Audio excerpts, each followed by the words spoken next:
Sehramat Trenterem Rahayu Kowe tansah tumandu tumedhak kajiwa kasarira dumateng panjenengan dalah kula Waradin sagung dumadi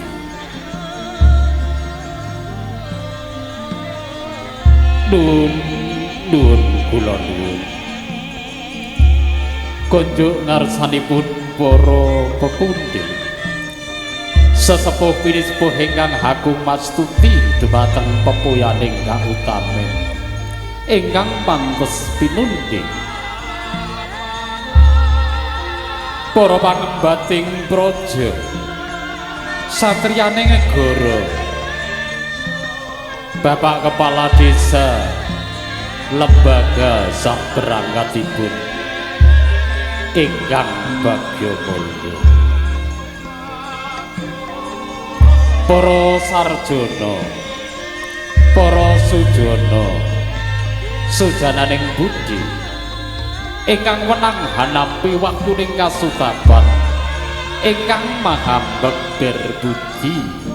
bawa langsung ingkang pantes tinulat saha tinulada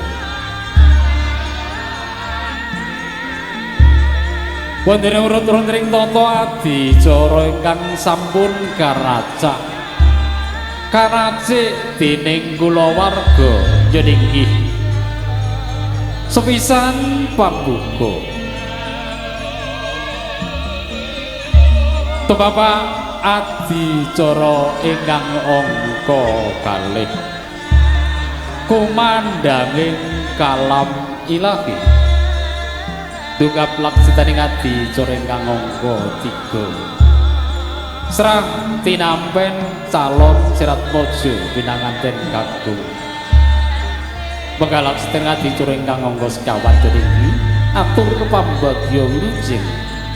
saking bapa ingkang hamengku karsa ngiras pantes nampi calon sirat mojo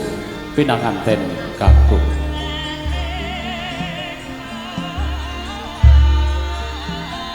bakal laksitaning adicara ingkang salajengipun njenengi ijab kabuling putra temanten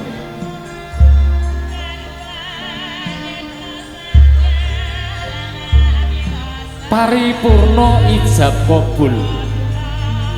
kalajengaken panggih penganten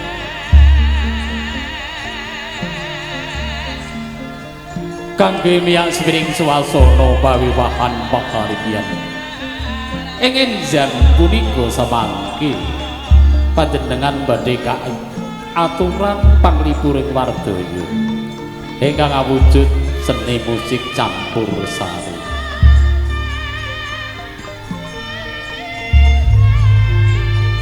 tumapa adicara ingkang konem njenenggih adicara mriki tumplek punjen bawile samangke sampun wonten pratandha sirat mojo pinanganten sekalian jajar sumanding wonten ngapuraning pawiwahan pinangka bedolan minangka pamungkasing adicara para rawuh kakung sumawana putri ingkang satuhu kinurmatan langkung-langkung para pinisepuh ingkang sampun hantu kaping yuswa ingkang pono ing pamawas kiblating panembahan sumangga kula dherekaken manungkulaken jangka mangastu para brata kunjuk wonten ngarsanipun Gusti ingkang Maha Agung Allah Subhanahu wa Ta'ala mugi lampahing tata adicara pawiwahan paharyan ing enjang punika awit purwa madya dalah wusana tansah rahayu wilujeng tebih lir ing sandika